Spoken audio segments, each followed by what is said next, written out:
Free speech is meaningless unless you allow people you don't like to say things you don't like. I think the issue some people have is that a lot of people were brought back. I mean, some people were brought back who were previously banned for spreading things like QAnon conspiracies. You have people like Andrew Tate who were brought back, who were previously banned for things like hate speech.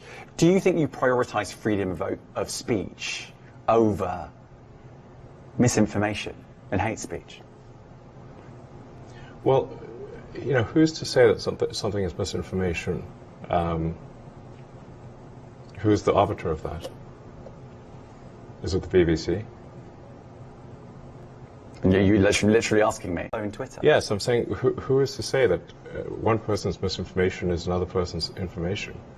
The point at which you say that there is this is misinformation, like who is going to decide that? But you accept that misinformation can be dangerous, that it can cause real-world harms, that it can potentially cause. Yes, and the point I'm trying to make is that the BBC itself has, at times, published things that are false.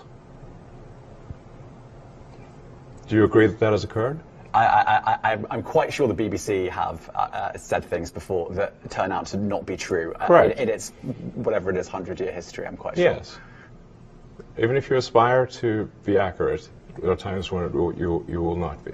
We've spoken to people very recently who were involved in moderation, and they just say there's not enough people to police this stuff, particularly around hate speech in the company. Is that what hate that speech are you talking about? I mean, you use Twitter. Right.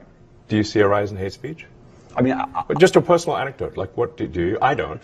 Personally, for you, I would see I get more of that kind of content. Yeah, personally. But I'm not going to talk to the rest of for the rest of Twitter. So you see more hate speech personally? I would say I would see more hateful content in that. Content you don't like or hateful? What do you mean to describe a hateful thing? Yeah, I mean, you know, just content that will solicit a reaction, something that may include something that is slightly racist or slightly sexist, those kinds of things. So you think if something is slightly sexist, it should be banned? No, is that what you're saying? I'm not saying anything. I'm saying. Well, I'm just curious. I'm trying to understand what you mean by hateful content, and I'm asking for specific examples. And you just said that if something is slightly sexist, that's hateful content. Does that mean that it should be banned? Well, you've asked me whether my feed, whether it's got less or more. I'd say it's got slightly more. That's why I'm asking for examples. Can you name one example? I honestly don't use.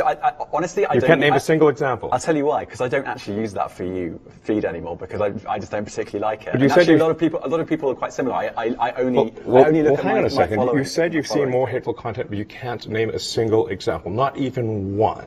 I'm not sure I've used that feed for the last 3 or 4 weeks. And then how did you see the hateful content?